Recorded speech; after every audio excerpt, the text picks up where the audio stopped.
दिल्ली में शिक्षा का रेखा मॉडल, प्राइवेट स्कूलों पर शिकंजा कसेगी रेखा सरकार।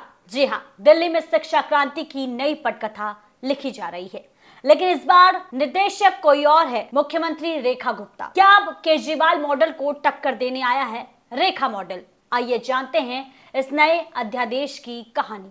दिल्ली सरकार ने निजी स्कूलों की मनमानी पर कड़ा प्रहार करते हुए Delhi school education transparency in fixation and regulation of fees bill 2025 को अध्यादेश के जरिए लागू करने का ऐलान कर दिया है। अध्यादेश की मुख्य बातें हैं: फीस वसूली में मनमानी रोकेगा, नियम तोड़ने पर 10 लाख रुपए जुर्माना, स्कूल की मान्यता तक हो सकती है रद्द, प्रभावी तारीख 1 अप्रैल 2025 से। शिक्षा मंत्री आशीष सूद ने कहा, ये फैसला सीधे तौर पर 1677 निजी स्कूलों की मनमानी पर लगाम लगाएगा और ये फैसला किसी और की नहीं बल्कि सबका साथ सबका विकास की नीति से प्रेरित है। अब सवाल उठता है, क्या ये नई नीति केजरीवाल सरकार की शिक्षा नीतियों को टक्कर देने की कोशिश है? जब केजरीवाल ने शिक्षा को दिल्ली का चुनावी हथियार बनाया था, तब उन्होंने सरकारी स्कूलों की हालत सुधारी, लेकिन निजी स्कूलों पर कार्रवाई के नाम पर कम ही दिखा। रेखा गुप्ता सरकार ने अब निजी स्कूलों की फीस तय करने के लिए स्कूल स्तरीय समिति का गठन अनिवार्य किया है। 3 शिक्षक,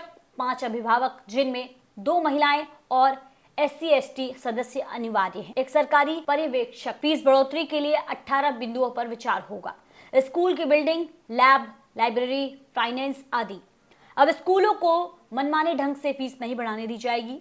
हर फैसला अभिभावकों की सहमति से है, नहीं तो अपील जिला स्तर पर और अंत में राज्य स्तर पर। सोशल मीडिया पर यह अध्यादेश केजरीवाल बनाम रेखा की नई लड़ाई के तौर पर देखा जा रहा है। एक तरफ केजरीवाल का सरकारी शिक्षा सुधार, दूसरी तरफ रेखा गुप्ता का निजी स्कूल नियंत्रण।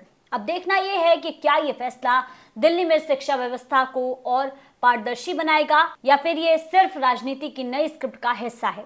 क्या आप इस पर अपनी राय देना चाहेंगे? कमेंट करें। क्या रेखा मॉडल सचमुच शिक्षा के लिए जरूरी है? लाइक करें, शेयर करें और सब्सक्राइब करना ना भूलें।